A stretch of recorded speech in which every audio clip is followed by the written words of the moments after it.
കുംഭൻ രാശിക്കാരായ അവിട്ടമര, ചതയം, പുരുരുട്ടാതി മുക്കാൽ ചേരുന്ന നക്ഷത്രക്കാരുടെ 2026 വർഷഫലമാണ് ഈ വീഡിയോയിൽ ഉൾപ്പെടുത്തിയിരിക്കുന്നത്. വർഷാരംഭത്തിൽ വ്യാഴം മിഥുനൻ രാശിയിലാണ്. നിങ്ങളുടെ രാശിയുടെ 5ാം ഭാവത്തിലാണ്. 5ലുള്ള വ്യാഴം ശുഭസ്ഥാനത്താണ്, പറഞ്ഞാൽ പൂർവ്വ പുണ്യസ്ഥാനത്താണ്.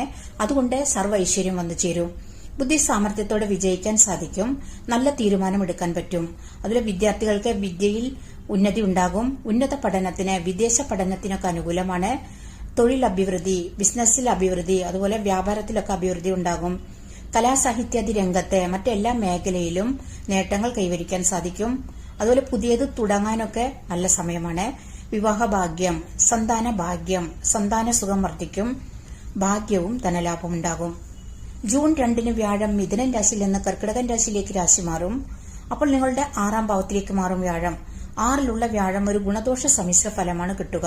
വരുമാനവും ലാഭവും ഉണ്ടെങ്കിലും ചിലവ് വർദ്ധിക്കും. പക്ഷെ ഇവിടെ കർക്കിടകൻ രാശി വ്യാഴത്തിന്റെ ഉച്ചരാശി ആയ കാരണം ഗുണങ്ങൾ തന്നെയാണ് കൂടുതലായിട്ട് കിട്ടുക.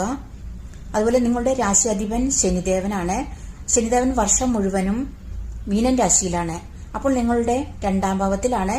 2ലുള്ള ശനി 7ര ശനിയുടെ അവസാന ഘട്ടമാണ്. അതുകൊണ്ട് കഴിഞ്ഞ വർഷങ്ങളെക്കാൾ അത് ഗുണാനുഭവങ്ങൾ വന്നു ചേരും. നിങ്ങൾക്കുണ്ടായ തടസ്സങ്ങൾ, ടെൻഷൻ, പേടി ഒക്കെ മാറിക്കിട്ടും. കുടുംബ അഭിവൃദ്ധി ഉണ്ടാകും. ചിലർക്ക് വീട് മാറി താമസിക്കാനൊക്കെ പറ്റും. അതുപോലെ പുതിയ വീട് വെക്കാനൊക്കെ അനുകൂലമാണ്. വസ്തു വാങ്ങാൻ, വിൽക്കാനൊക്കെ അനുകൂലമാണ്. അതുപോലെ തന്നെ വാഹനഭാഗ്യം ഉണ്ടാകും. കുടുംബ അഭിവൃദ്ധി ഉണ്ടാകും. നിങ്ങൾ ദേഷ്യം നിയന്ത്രിക്കണം. അതുപോലെ ക്ഷമയോടെ മുന്നോട്ട് പോകുന്നത് നിങ്ങൾക്ക് കൂടുതൽ നല്ലതാണ്. രാഹു സ്വന്തം രാശിയിലും കേതു നിങ്ങളുടെ 7ാം ഭാവത്തിലുമാണ്. അപ്പോൾ രാഹു കേതു ഒരു സമ്മിശ്ര ഫലമാണ് നിങ്ങൾക്ക് കിട്ടുക. പങ്കാളിയായിട്ട്, അതുപോലെ തന്നെ മറ്റുള്ളവരുമായിട്ടൊക്കെ കലഹം വരാതെ നിങ്ങൾ ശ്രദ്ധിക്കണം. നിങ്ങളുടെ ഭാഗ്യസ്ഥാനത്തെ ഗ്രഹം ശുക്രനാണ്. അപ്പോൾ ജാതകത്തിൽ നിങ്ങളുടെ ശുക്രൻ ബലവാനാണ്, ശുഭസ്ഥാനത്താണ് എങ്കിൽ എല്ലാവിധ ഭാഗ്യവും ഉണ്ടാകും. കേന്ദ്രത്തിൽ ശുക്രൻ വരുമ്പോൾ നിങ്ങൾക്ക് മാളവ്യ രാജയോഗം എന്ന രാജയോഗം ശുക്രന്റെ കിട്ടും. അത് നിങ്ങൾക്ക് കലാപരമായ കഴിവ് വർദ്ധിക്കും. സംഗീതാഭിരുചി ഉണ്ടാകും. അതുപോലെ ധനം, വീട്, വാഹന ഭാഗ്യം, ബിസിനസ്സിലൊക്കെ നല്ലതാകും. ഭൗതിക സുഖം വർദ്ധിക്കും. ഐശ്വര്യവും സമൃദ്ധിയും ഉണ്ടാകും. ഇനി മറ്റുള്ള ഗ്രഹങ്ങളൊക്കെ കൂടുതലായിട്ട് നിങ്ങൾക്ക് പോസിറ്റീവ് ഫലം തന്നെയാണ് കിട്ടുക.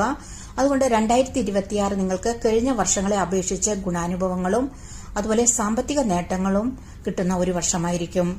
ഇനി നിങ്ങൾ എല്ലാ ശനിയാഴ്ചകളിലും ശാസ്താക്ഷേത്രത്തിൽ എള്ളുതിരി കത്തിക്കുന്നതുകൊണ്ട്, അതുപോലെ സർപ്പപ്രീതി വരുത്തുന്നത് ഒക്കെ നിങ്ങൾക്ക് ഭാഗ്യവും ലാഭവും വർദ്ധിക്കും. എല്ലാ കുംഭൻ രാശിക്കാർക്കും 2026 ഏറ്റവും നല്ല വർഷമാവട്ടെ എന്ന് പ്രാർത്ഥിച്ചു നിർത്തുന്നു. വീഡിയോ ഇഷ്ടമായാൽ നിങ്ങൾ സബ്സ്ക്രൈബ് ചെയ്യാനും ലൈക്ക് ചെയ്യാനും കമന്റ് ചെയ്യാനും മറക്കരുത്. താങ്ക്